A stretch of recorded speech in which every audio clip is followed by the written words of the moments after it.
सदाशिवसमारम्भां शङ्कराचार्यमध्यमाम् अस्मदाचार्यपर्यन्तां वन्दे गुरुपरम्पराम्। ॐ सहना भवतु सहनौ भुनक्तु सह वीर्यं कर्वावहै तेजस्विनावधीतमस्तु मा विद्विषावहै। ॐ शान्ति शान्ति। Om Tat Sat. Om Namah Shivaya. Om Tat Sat. Namah Shivaya. So we will just chant the next verse, which is verse number 70. And as you can see, the chanda, the meter is different. So we'll just chant it together. So please unmute yourself. Shri Bhagavan Uvacha. Shri Bhagavan Uvacha. Apuryamanamachalam pratishtham.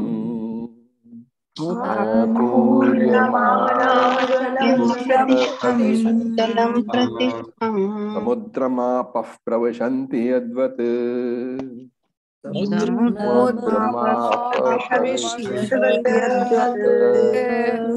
Tadvat kamayam pravishanti sarve.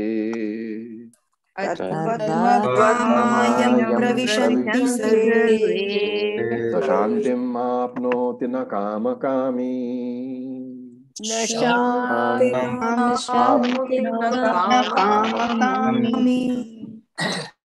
Okay. So as usual, we look at the grammar portion. Sir, excuse me. Excuse me. I think we didn't do verse 69. We did in very great detail. We did it? Yes, we did it. Last class only great. Okay. I must have missed it then. Sorry, sir. Okay. So, apuryamanam achala pratishtham samudram apaha pravishanti yadvat tadvat kamaha yam pravishanti sarve saha shantim apnoti na kama kami. And the Anvaya, the rearrangement is as follows. Yadvat apaha apuryamanam achala pratishtham samudram pravishanti, tadvat sarve kamaha yam pravishanti saha shantim apnoti na kama kami. That is the Anvaya. So yadvat, just like apaha, waters, apuryamanam achalam pratishtham samudram pravishanti. So just yadvat apaha, the waters, apuryamanam means completely full. Achalam pratishtham means that which is unaffected by, which is steady. Achalam, which does not move. Pratishtham, which is steady. Okay, I would request you all not to unmute yourself because it creates a disturbance in the recording. So just like the waters which are completely full and which don't move, samudram, ocean, pravishanti, enter. So to understand that when the waters enter the ocean is not disturbed. Right? Tadvat, similarly, in that same manner, sarve kamaha yam pravishanti, when all the objects of desire enter that person. This person now we are talking about is the jnani, enter that person. Pravishanti, saha shantim apnoti na kama kamehi. That person has gained peace. So he is not disturbed by those movements. And you can break it up into the following English. Just as waters, all the waters. Now these waters means, rivers, rainwater, river waters, all those streams, all of them enter the ocean. And this ocean is full already. It's complete. So the entry of the waters into the ocean does not make it overflow. Therefore, it is unaffected. In the same way, all objects enter the jnani. Meaning what? Any amount of sense objects which enter the jnani's mind, they don't disturb him in the same manner as the waters entering the ocean do not disturb the person, disturb the ocean. And such a jnani enjoys peace. Such a jnani only will enjoy the peace. Kama kami na apnoti. Whereas kama kami means the person who desires objects. The last one is a different sentence. Whereas kama kami, the person who desires objects, who is ajnani and who wants objects, he will not get peace. So the message being conveyed is only when you are having no desires, then only will you have peace. Because if you have no desires, all the sense objects, all the objects of desire entering your mind will make no difference to you. But if you have desires, every object which enters your mind, it will disturb you. So it's a verse giving an example to point out the difference between a wise man and an ajnani. Difference between a jnani and an ajnani. And the jnani is being compared to what? The ocean. What is the speciality of the ocean that is being said? It is ever full. It is always purnam. You can have rivers which are dry, ponds can go dry, lakes can go dry, wells can go dry. But the speciality, the glory of the ocean is that it is always full. Independent of whether rivers are flowing into it or not, the ocean is always full. And this is pratyaksham, this is what we see. You don't see an ocean dry up. And therefore, what is being said is that the fullness, the purnatvam of the ocean is not dependent upon any external factors like rivers flowing into it or rains coming. Rivers will not fill up the ocean. Rains will not fill up the ocean. Therefore, it is independent. It is swatantra. It is purnam, complete, and also swatantra. Two features.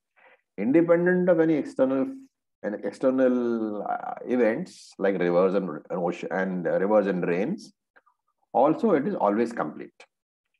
So the arrival of the river discharging into the ocean does not bother the ocean in the sense that it does not disturb its completeness. And if a river does not discharge itself into the ocean, that non-arrival also does not disturb the ocean. And not only that, there are various qualities of rivers. So you have a Ganga, you have a Yamuna. These are all oceans, these are all great rivers entering the ocean. At the same time, you have the wastewater, the gutter water from various towns and cities also entering the ocean. So whereas the ocean is ever the same. So literally what he is saying is that irrespective of what is entering the ocean is always undisturbed. The ocean doesn't get polluted, which may not be really true because ocean does get polluted. But for the purpose of this example, you are taking those old days, when the discharge into the ocean was not so heavy. So those days, at least, the ocean was pure, irrespective of whether it was the Ganga emptying itself or whether it was the gutter emptying itself. So now that is being compared to the jnani's mind. The ocean is only the example. The jnani's mind is being compared to that ever full ocean. That purnatvam, that fullness of the jnani's mind is not dependent upon whether the jnani has lots of disciples. It's not dependent upon whether everybody worships the jnani or admires the jnani. It is not dependent upon whether somebody criticizes the jnani also. So whether you get respect or whether you get disrespect, the jnani's mind is ever full, ever undisturbed. And therefore, jnani being compared to the ocean, two very important points are being made. That ocean jnani, the jnani ocean, is always full, number one. Number two, always undisturbed. Whereas the ajnani can be compared to the river, right? The river depends on the flow from some other source. Whether the ice melts, then the river is full or flowing. When the ice is melted away in summer, there is no flow. When the rains have come, then the river flows. In a year when rains are scant, the river won't flow as much. And therefore, when rains come, the river flows, it floods, and there's a disturbance. And the day the rains don't come, it dries up. And therefore, in the same manner, the ajnani's mind constantly responds to external stimuli. So it needs external events to stay happy. And therefore, every event in the ajnani's life disturbs him. But disturbance can be taken as positive, negative, both. If his children obey him, he is happy. The day his children don't obey him, he is unhappy. The moment the children grow up, their attitude changes. The ajnani is shattered. The moment children are independent, the ajnani is shattered.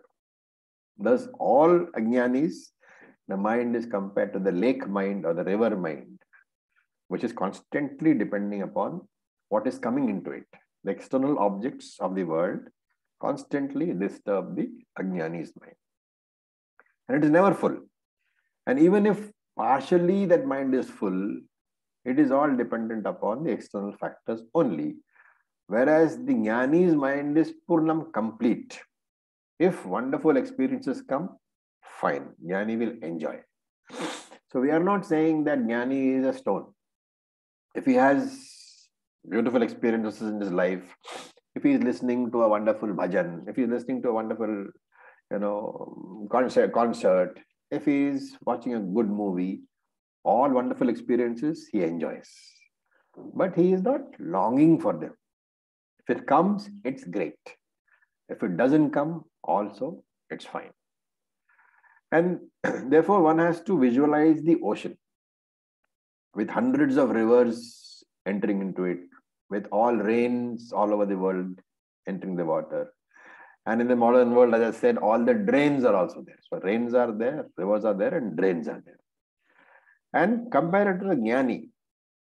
So you have drains which are bad, you have rivers which are good. So good and bad experiences both enter the jnani's mind, but it doesn't disturb.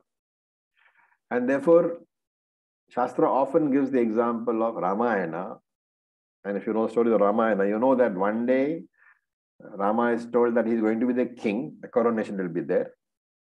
The next day, his father tells him that he has to go to the forest. And in the Ramayana, Valmiki says, on receiving either of these news, on receiving the news that he was going to be crowned, or receiving the news that he was being externed, sent to the forest, there was no difference in the facial expression of Rama. So like the ocean, that jnani is also emotionally unshaken. Which is why, one of the largest oceans in the world is called the Pacific Ocean. What is Pacific coming from? Peace. That ocean whose peace is never disturbed. And here you should note the connection between fullness, apuryamanam, fullness, and non-disturbance, achalam. So two words are there. Apuryamanam, achalam, pratistham. Right? So what is the connection between apuryamanam and achalam? Achalam is a outcome of the first. Only when there is fullness can there be non-disturbance. So apuryamanam leads to achalam. And the word pratistham means that he is established, he remains in the achala condition. Right? So these words flowing into each other have to be understood very carefully. Apuryamanam leads to non-disturbance, achalam. And that achalam is not a temporary condition. That is pratistham. It is permanent.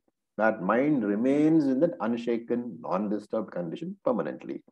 Why? Because of apuryamanam only. Because it is purnatvam, complete in itself. And again, if you look at achalam, the word achalam, it talks about two types of changes. expansion and contraction, right? Because when, for example, let us take the river, which is being fed by the snow melting. When a lot of snow has melted, what happens? The river gets more water, it expands. And in summer, after summer is over practically, when the snow has stopped melting, then you will find that in the months of October, November and all that, the river size shrinks because not enough water is there. And therefore, achalam has to be taken as changes, but two types, expansion and contraction, as far as the river is concerned. But in the case of the jnani, we have to think of it as elation, being very happy and being depressed. So two sides. The jnani is never very, very happy, even if he doesn't go overboard, even if something very good happens to him. And when bad things happen to him, he doesn't get depressed. Okay. So if you remember, yas sarvatra visneha tat prapya shubha shubham nabhinandati nadveshti tasya pragnya pratishtita. 57th verse. Long ago we did, but you should remember. Okay. So what is Krishna saying? That auspicious experiences, Mangalam experiences will come. Inauspicious experiences, amangalam experiences will come. Manam, that is honor, will come. Apamanam, dishonor will come. Success will come. Failure will come. All these, that person, his mind doesn't get disturbed. This is the very beautiful example. Now look at the sloka. Apuryamanam, the samudram. It's talking about the ocean. Apuryamanam, ever full and independently full. Achalam pratishtham, because of that fullness, non-disturbance is there. By either the arrival or the departure of the water, either in terms of rains and evaporation or in terms of the river entering the ocean and river not entering the ocean. So ever steady, ever peaceful, ever undisturbed. And what happens? Apaha pravishanti. Apaha literally means water. So here he is referring to various types of rivers entering the ocean. Pravishanti means entering. So apaha pravishanti. Even though various types of rivers enter the ocean, samudram is not disturbed. And you have to connect this to the jnani and say this is the way the jnani's mind is. Non-disturbed mind of the jnani, in spite of the rivers are compared to all the sense objects entering the mind, all the desires entering the mind. And then you say yam kamaha pravishanti. So the jnani's ocean-like mind is there into which all the sensory experiences enter in the form of thoughts. And here in his commentary, Shankara very carefully adds that when we say that kamaha, sensory experiences, kama literally means sensory objects. So Shankara is a bit sticky on that. He doesn't want to say that sense objects are entering your mind. So he says, very carefully points out that it is not kamaha, the sense objects which are meant by the word kamaha, but it is the sensory experiences in the form of shabda, sparsha, all those five which we know about. Somebody says you are great, you are wonderful, and you go on top of the world. Somebody criticizes you, you go into depression. So kamaha here means the world of sense objects, sensory experiences. They enter the mind of the jnani. And even then, what happens to him? Sa shantim apnoti. He enjoys a full, poised, unruffled, undisturbed mind. And the last part, the last two words, na kamakami, refers to the other type of person, the ajnani. Na kamakami.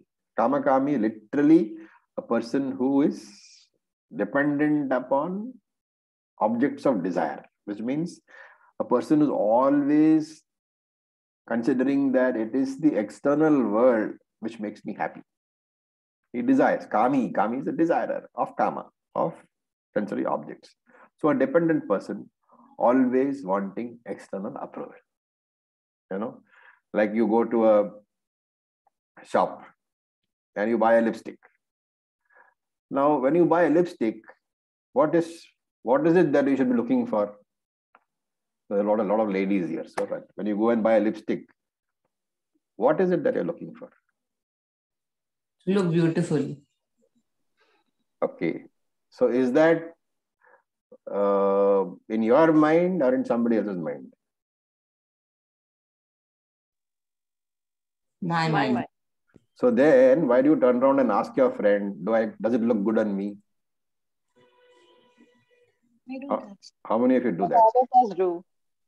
All of us do. So that's what he's saying. No, not all of us do. That's kama kami, dependent on external approval. Whereas you should be satisfied by looking at the mirror and saying, yes, this lipstick looks good on me. That is a jnani. Okay.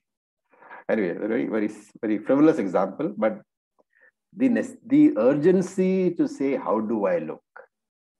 Do you approve of what I have done? Am I a good person? Do you think I'm a nice person? Do you think my work was good? And if the approval is not there, the ajnani is shattered. That's why this sloka is very well worth remembering. Because you must remember that as a jnani, you are happy by yourself. You don't need the approval of anybody in your life. You are happy by yourself. And once in a while, especially for advanced students, those who have been sitting here for 6 and 7 years, once in a while, only once in a while, okay, not all this, you might get a doubt. Am I a jnani or am I a ajnani? Because I have been listening to Bhagavad Gita for 7 years, right?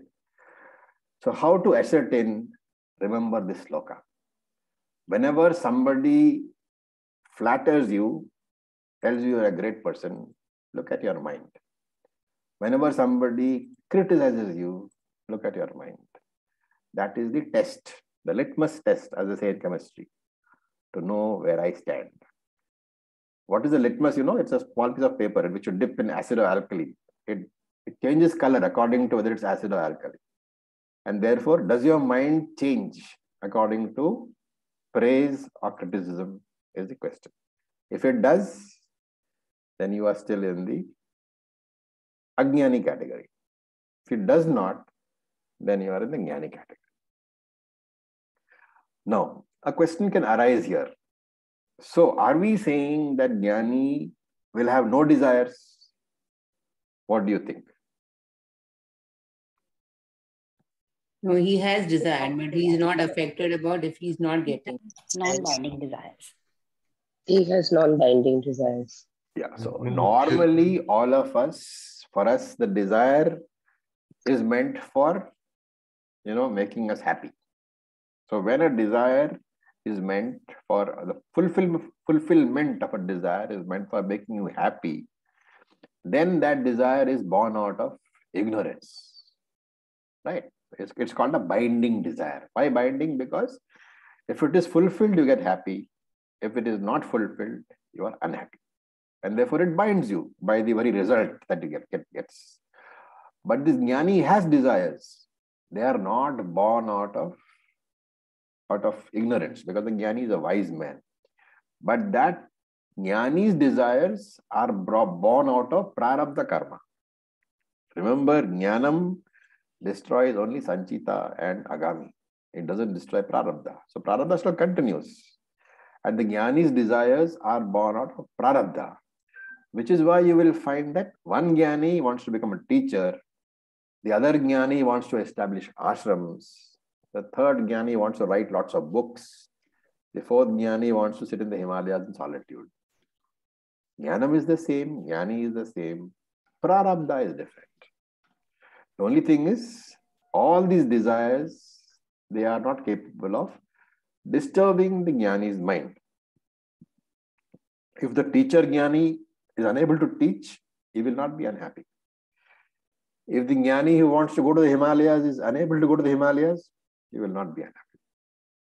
So they are all non-binding. That is why the comparison to the ocean. Desires may be there, but they don't disturb him. How? The very essence of what we talked about in the first, that verse number 12 to 25 of this chapter. He knows that all these are mithya. The desires are mithya. They have no separate existence from the Atma. How do I know that I know? If the desires disturb me, if I'm disturbed by the desires, that is, if the desires are not fulfilled, I get disturbed. And if the desires are fulfilled, I get ecstatic. Then for me, the desire is Satyam or Mithya? Satyam. Satyam. It is Satyam. So it is called Satyam. And if they don't disturb me, it comes from the understanding that the desire is Mithya. Because how can a Mithya object ever disturb me? And so the Jnani is not disturbed by his desires, not because he does not have desires, but he has got what we call Mithyatvam Buddhi. He has falsified the desires through understanding. Intellectually, he has negated the desires as being Mithya. He has falsified them because he knows that those desires are dependent upon Atma. They have no existence apart from the Atma, and that he is the Atma. And therefore, how can a Mithya object disturb him?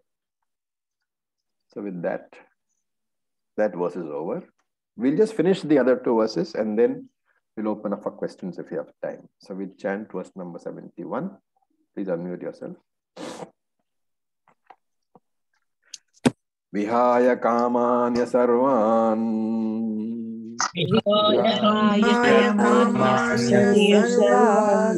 Umam sharati nisraha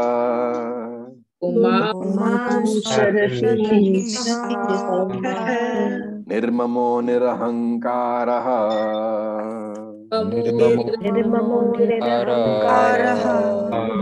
Sashantim adhigacchati.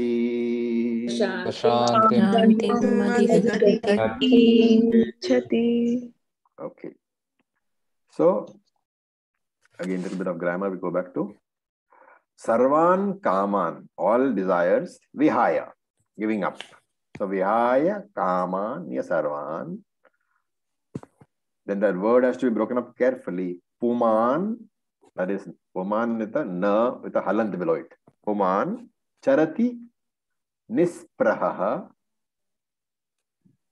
Nirmamaha, Nirahankaraha, Saha, Shantim, Adhigacchati. And the Anvaya will be Sarvan Kaman Vihaya, Yah Puman, Nispraha, Nirmamaha, Nirahankaraha, Charati, Sa Shantim Adhigacchati, full stop. So Sarvan Kaman Vihaya. Vihaya means to give up.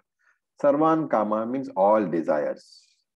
Now remember here, desires here are binding. So Kaman has to be taken as binding desires. Sarvan Kaman Vihaya. Giving up all binding desires. Yaha Puman. Puman means person. That person who is Nispraha. Free from longing. Spraha means long. A touch. Nispraha. Free from longing. Nirmamaha. Free from the attitude of this is mine, this is mine, this is mine. So mamakara. Free from mamakara. Nirahankaraha. Free from ego. Charati. He moves about. So this is the definition of that person. Yaha Puman. That person who is free from longing, free from mamakara, free from ahankaraha. Sarvan Kaman Vihaya has given up all binding desires, charati, and that person is moving around in the world, saha. So saha is the relative pronoun which has to be connected to yaha, the pronoun, relative pronoun. So yaha Puman, that person who fulfills all these conditions, saha, that person, Shantim Adhigacchati, achieves peace. That person has achieved peace. Okay. So now begins what we call Upasamhara, the summary sloka. What is the conclusion of the entire Stita Prajna section? Permanent peace, permanent Shanti is only possible for a Stita Prajna. And here remember, Vihaya Kamanyaha. Which verse Which are the earlier verses will you connect this portion to? Vihaya kaman yaha vihaya kaman. That person who gives up desires. Which verse should you be connecting it to? Sharati. Sorry? 62. No. Anybody? Prajahati yada kaman. Excellent. Prajahati yada kaman. Verse number 55. The dropping of all desires is essential. That is the connection. And dropping of desires is possible when mamakara and ahankara have been dropped. And this, when is this possible? When it is possible to drop ahankara, mamakara? You remember we talked about two possible formats. The triangular format where you have Jivatma, Jagat and Ishvara. And the binary format where you have you and Jagat, the Atma and Atma format. As long as you are in the triangular format, Ahankara, Mamakara is not possible to drop. And therefore, it's possible to drop this only one changes from the triangular format to the binary format. When your thinking is I and Jagat, Atma and Anatma. So remember Jagat, which is the family, the body, the mind, your friends, the whole world is Anatma only. And once you change your format, you drop Mamakara, Ahankara, and that is called moksha, from which it is very clear that moksha is what? Having a mind completely free from all problems. There is no mystic experience called moksha. It is just a mind which understands that the mind is Anatma. All disturbances lie in the Anatma. And I am the Atma, not the mind. And therefore, that kind of a mind is called the moksha. or it is, a person is called Jivan Muktaha. So to give an example, when somebody in the neighboring state has a problem, you are completely Jivan Muktaha, right? You read in the papers, oh, flood has come, oh, very sad, very sad. But there is no disturbance in your mind. Extend that to yourself. Are you able to have that same state of mind? The same way that you look at the neighbor's problem. How will you look? The neighbor has got a problem. I will do everything possible to help the neighbor. I will go sit in his house. I will do some work. I will take him to the hospital. But in your heart of hearts, you are objective. You are not upset. That same objectivity, if I can develop regarding to my own body, my own mind, my family, my wife, my children, and their problems, then I am a Jivan Mukta. So that's why he says, Yaha Puman Sarvan Nispraha. That Puman, the person, is a Jnani. Nispraha means not dependent upon any external factors to be happy. He has no desires. And in some class, somebody asked me, okay, is it possible to have at least one or two desires? You know, maybe I can drop all the desires, but one or two desires, Raviji, that's not too difficult, is it? So, you know what? That is like saying, in my mosquito net, is it possible to restrict it to one or two mosquitoes? You know, even one mosquito, is it not sufficient to make your life miserable? Yes. So, you cannot have desires, binding desires at all. You can have any number of desires, but let them not be binding desires. And therefore, Jnani does not reject anybody. He does not physically renounce any relationship. Right? This is a common misconception we have. Jnani has to be sannyasi. No, he does not renounce relationships. He handles all of them. He enjoys all the relationships, but he is not attached. He is not dependent. Therefore, as long as these events and relationships are available, it is wonderful for him. He enjoys them. But when they go away, there is no problem. He is still okay. And that is why Nispraha. And Shankara says, this freedom from attachment, even to your own body, he adds, even to your own body. This is the first condition. And Sarvan Kaman Vihaya. So giving up all dependence on all sense objects, which includes people, Jnani moves around in the world.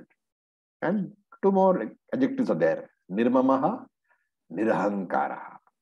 So Nirmama means without any sense of ownership, mind, that is not there. I don't own anything in the world. I am only temporarily using things in the world. And that is important because ownership leads to controllership, complete involvement. But here, I do good, I am a well-wisher, but I don't try to control anybody. Trying to control people, remember, if you have the inclination, the urge to control somebody, including those of your own family, it's one of the most powerful expressions of samsara, of being ajnani. Yes, because controlling somebody else is impossible. And the consequence of such an attempt is what? Suffering alone. You cannot claim your own body to be yours. You know, your own body is not yours. It's a body which is being used by the Atma in this life.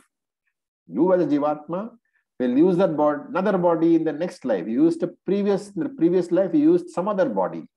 Where is the question of ownership?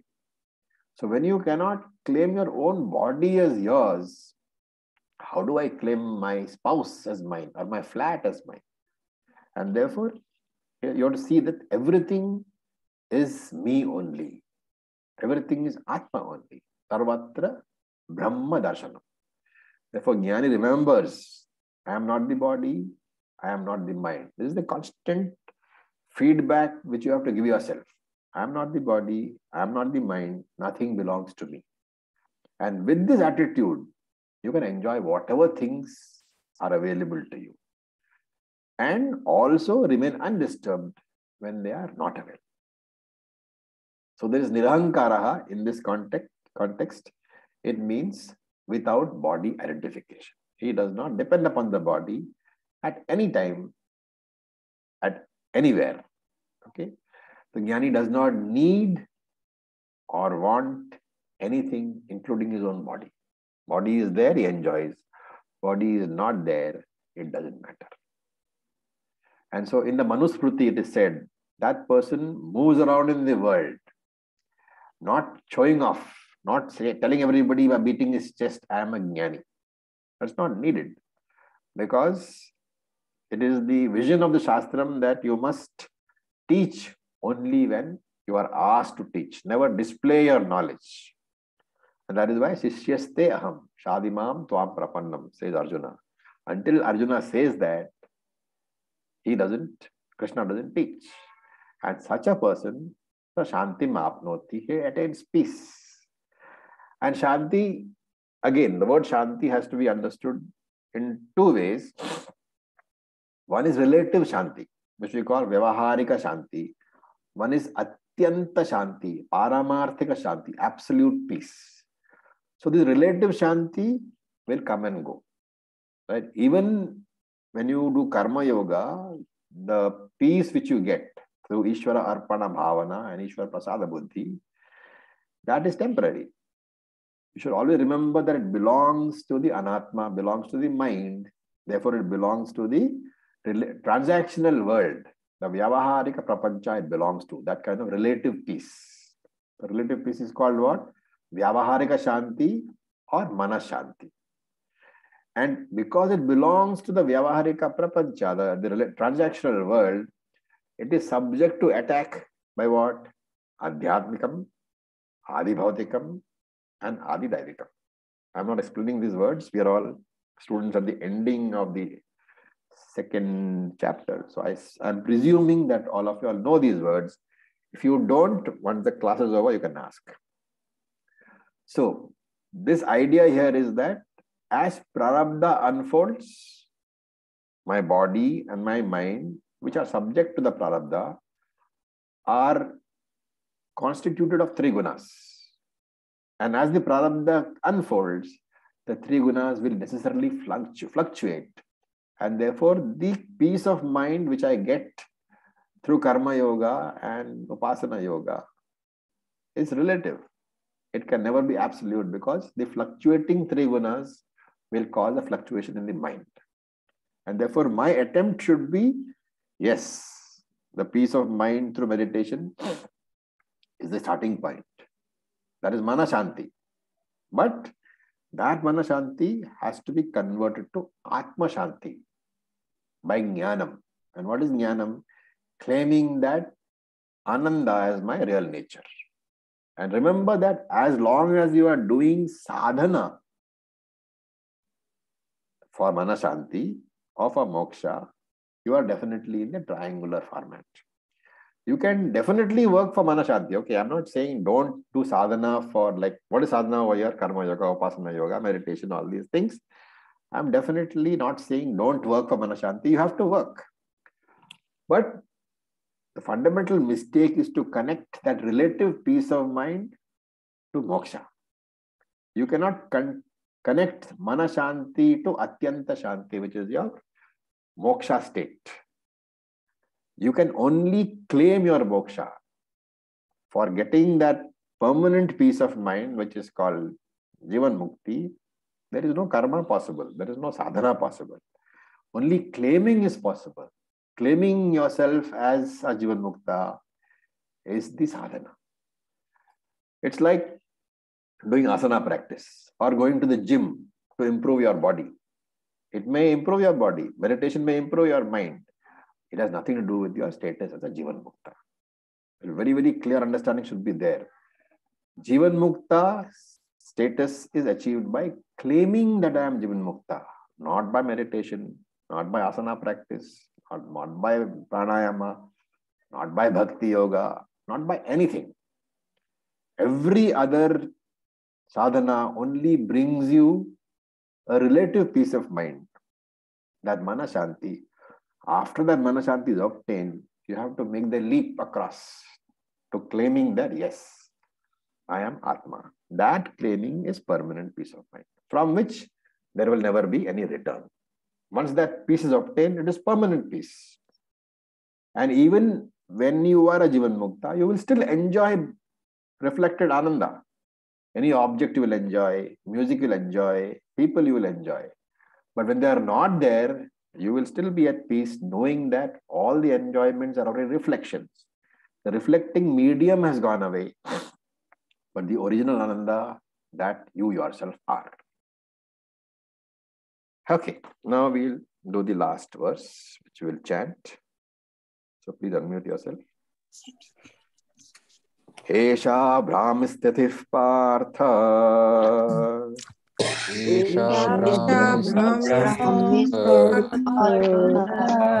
Nainam Prapya Vimuhyati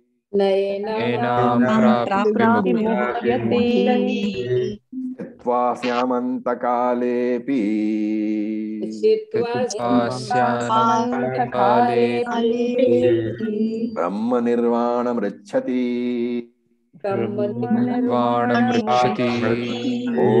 Om Tat Sat. Iti Srimad Bhagavad Gita Su Upanishadsu Brahma Vidyayam Yoga Shastre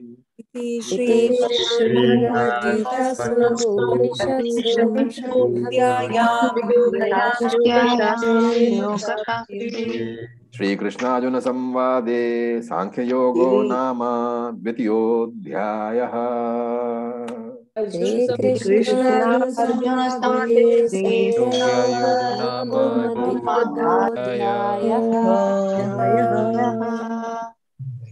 Okay, so look at the words. Esha Brahmi Sthitihi Partha.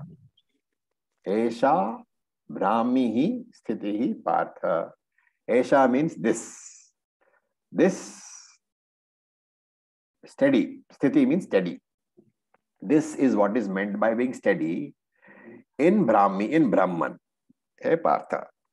So, hey Arjuna, all this which I have said, Esha Brahmi Sthitihi, that is what is meant by being steady in Brahman. By saying that I am abiding in Brahman, all that I have said, this is what is meant. And Enam Prapya, having achieved this state of being steady in Brahman, na vimuhyati. One is never again deluded. One is never again confused. That is one thing. And Sthitva asyam, remaining in that state. So again and again he is coming to the point that having achieved that Brahmi sthiti, having achieved the state of oneness, you must remain in that state. It is not sufficient to remain there and come back. Right? So that is what he is saying. Sthitva asyam, having achieved that state, api antakale. So it doesn't matter when you achieve. Antakale api. Even if you achieve this at the antakale. Antakale means at the time of your death. At the end of your physical life, body life of your body. Even then, Brahma Nirvanam Rachati. Even if you achieve this state of Brahmi, establishment in Brahman, even just before your death, at the time of your death, even then, you have got Jivan Mukta. So Krishna is saying that this state of mind is born out of a very complete understanding of Vedanta. So without the scriptural study, without Atma Jnanam, this cannot be accomplished. This state of mind cannot be accomplished. Remember, we are talking about moksha not as some mysterious state. Jivan Mukti is not some mysterious state. It is the state of the mind. And that is why it is called Sthita Prajnaha. Brahma Nishtha is another word. So this perspective, this view that I have of this world. So this view is of three things. Of me, of the world, and of Ishvara. That triangular format which I have, I, the world and the creator, because of this study, because of this conviction, has shrunk into another format, I and the world. So this perspective of the world where only I exist and the world exists, I have displaced Ishvara. I have displaced the Lord, having stepped into his shoes. And therefore, I am the creator and the world is the created. That is the binary format, the format in which only two things exist. And even those two things, they collapse into one. Because the creator can never be different from the creation. The creation can never be different from the creator, just as the bangle is never different from the gold. And therefore, this clear knowledge, which was described in verses 12 to 25 of this chapter, it is the foundation of the entire Gita, those 13 or 14 verses. And therefore, it will be good to revise it again and again, and if possible, commit it to memory. So based on that knowledge, a particular state of mind, this Jnani enjoys. And that he is calling Brahmi Sthiti, the state of Brahman. Other names are there, Sthita Prajnaha, Jivan Muktaha, all these are different names for that Brahmi Sthiti. And Shankara adds here, it means Brahma Rupena Avasthanam, abiding as Brahman. Okay. So why does he say abiding as Brahman and not abiding in Brahman? Shankara is very carefully with his words. So he does not say that Jivan Mukti means abiding as Brahman. Now abiding in Brahman. He says abiding as Brahman. Why? Because I am Brahman. Because I am Brahman. Exactly. Because if you say abiding in Brahman, there may be mistaken understanding that I am there and Brahman is there. There are two entities. That is Dvaitam. So he says abiding as Brahman. Sthitaha, Nishthaha. Steady knowledge always available to this person that I am Brahman. Okay, this clear knowledge is what? That mind belongs to Anatma and peace of mind, relative peace of mind, Manashanti is desirable. But whether Manashanti is there or not, whether that peaceful, relatively peaceful mind is there or not, it does not take away from Atma Shanti. And therefore, any sadhana, it's a very, very important point, this particular verse which we are describing. Any sadhana that I do should never be considered as sadhana for moksha. Any sadhana that you do, you should not consider it as sadhana for moksha. Because the moment you say, I am doing sadhana for my moksha, you will never be free. You will never get Jivan Mukti. Why? Duality. Because there is duality. You are the person, you are the sadhaka doing the sadhana. And there is duality there. So any sadhana you can do, but it is not for moksha. It is for improving the body, improving the mind, all this. When this understanding is there, that I am already free, I am already Brahman. And Brahman we know is Akarta. We said in the earlier verses, Atma is Akarta. And for Akarta Atma, there can be no more karma. Right? There can be only what is known as karma abhasa, as if karma.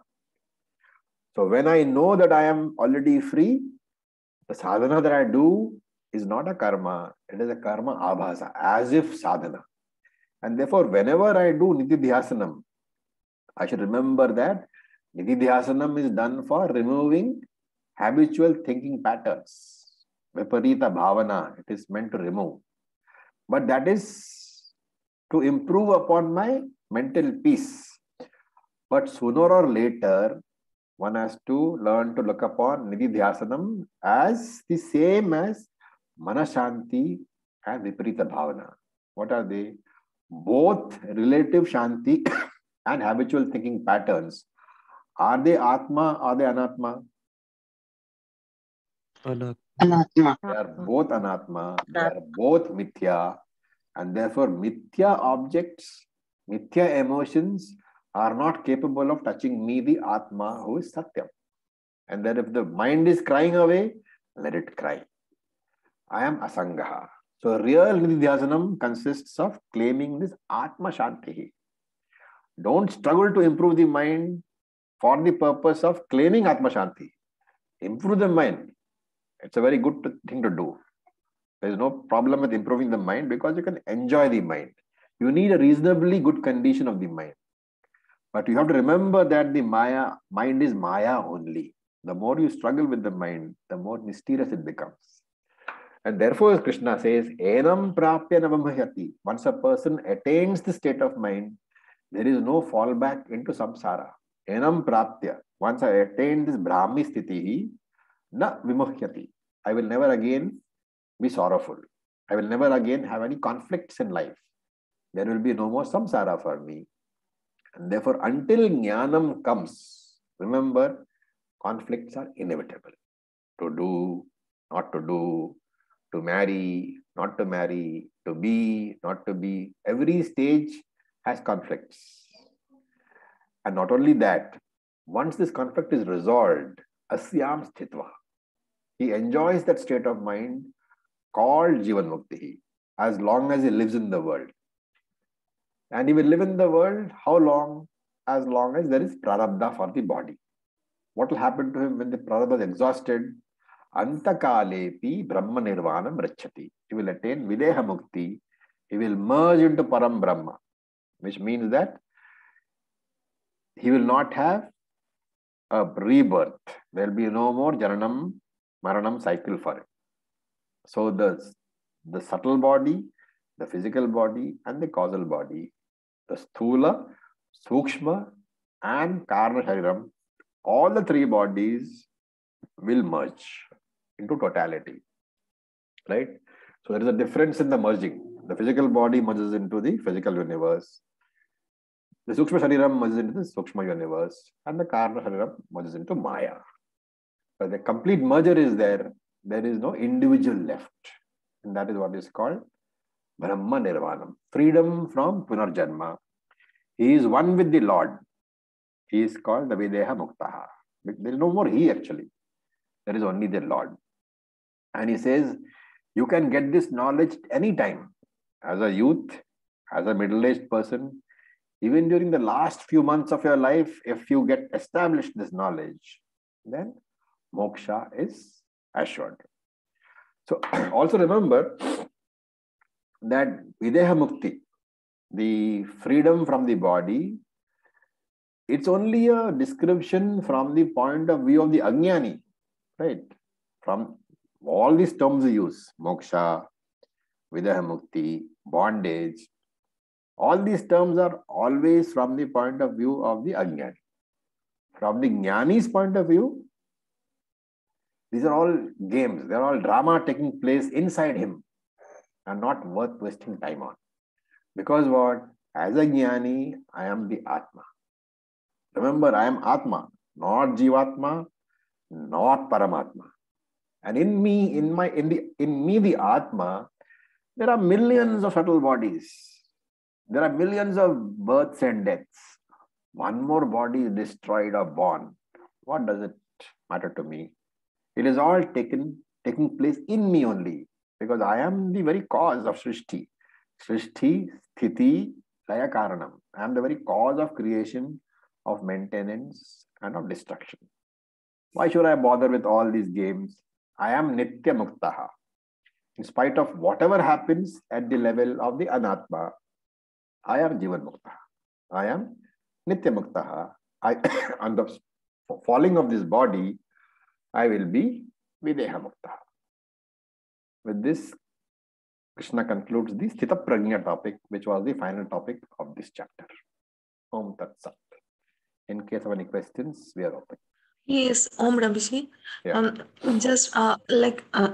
Is it okay to use the term ki jnani never becomes very, very happy or like this wonderful? Because if not at all mind is being changed or status is not being changed, in that case, why are we using these terminologies as wonderful or very, very happy? Ki when the relationship is there, so it's wonderful. When it is not there, then also there is no disturbance. So that is a little doubt I'm having. Can you clarify? No, I'm just saying that the normal person, when he is ecstatic, what is his state of mind?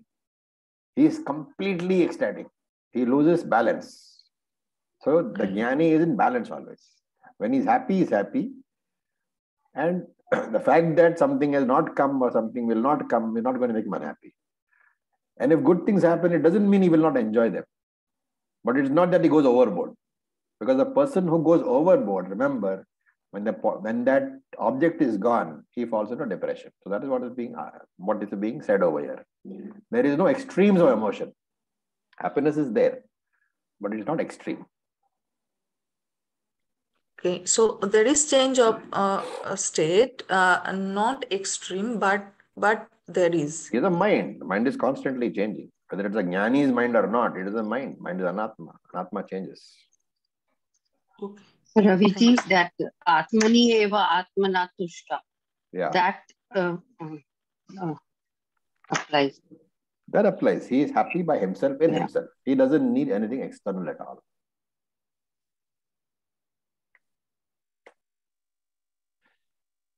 Okay, Kush, go ahead. Sir, I have two queries. The first one is, when we practice psychologically continuously the mananam the thing that I am Brahman, I am the Atma, I am Purnatvam. So that time there is a little bit of detachment about the transactional world, especially in the office, in terms of handling day-to-day situations. So it comes across as if we are not there. We are there, but the feedback received is you are kind of lost. So is it normal? Well, I talked about sitting in two chairs or putting on two types of dresses. One is the samsara dress, one is the non-samsara dress. Vedantis, yeah. Yeah. So when you go to the office, please wear a samsara dress, okay? Don't wear the Vedanta dress and go to the office. Samsara dress comes with a lot of emotional baggage. I mean, yeah, but at the back of samsara dress should be the understanding that I'm wearing this dress, but I'm really speaking non-samsari. Okay, and second thing that I'm working on is the sense objects, the sense control. For me, Ravi sir, I'm okay with everything, but taste. I'm a foodie. This is something I'm having a lot of trouble with. If there's a way, should I fast? Okay, you can enjoy your food, no problem. But make sure your body is exercised enough to digest that food. I think, yeah, I need to start doing a lot of pranayama and yoga more to control the sense of my taste. It's okay. Don't try to go all the way in one shot. It's a slow process. The problem is when I don't get it is when I crave. And when I crave, I'm like, I'm Brahman. Why am I craving? That's a good thing to say to yourself. I am Brahman. Why am I craving? After all, even the ice cream is within you only, right? As Brahman. So why should you crave for it? Every opportunity you should use for Nididhyasana. That is all that is required actually. Yes. And then basically I was more thinking, and then I was like, I'm Kush because everybody told me since last 30 years that I'm Kush. That's how I know I'm Kush. But over the next 30 years, if I remind myself I'm Brahman, then where is Kush? No, you have to remember what is I. Yeah. The Kush is the label applicable to the body-mind complex which is called Kush Dhingra, not anything else. So whenever you use the word I, always first tell yourself, it is in this sense that I'm using it. If I'm using it as a body-mind complex, yes, I am Kush. If I'm using it as Jivan Mukta, I am not Kush, I am Brahman. So every statement has to have the context, then only it will make sense. Okay. Thank you so much, Ravi. Okay. I have a question. Yes, please. So you said that you should not be a teacher until you are asked to teach. Yes.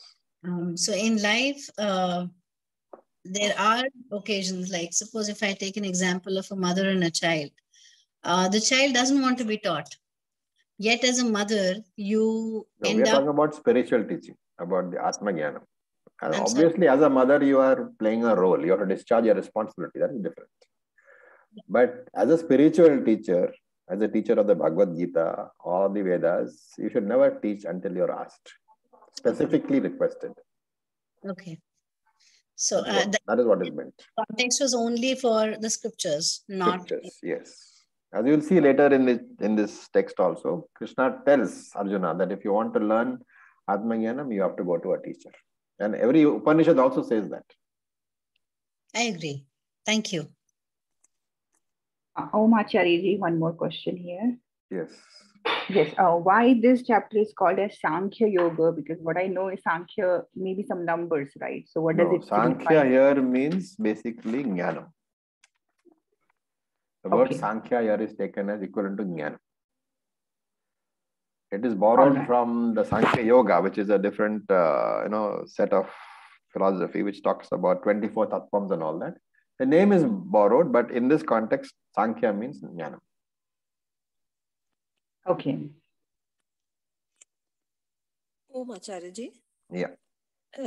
Still, I want to just repeat my previous question. I'm still not clear whether we have to treat only ourselves as Brahman or all other humans as Brahman.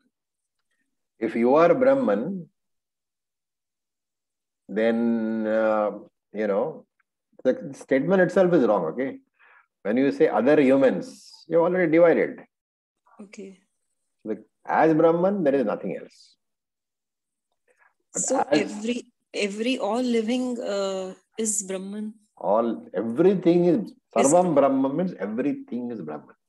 Okay. Okay, which means even the cockroach under a bed is Brahman. Thank you.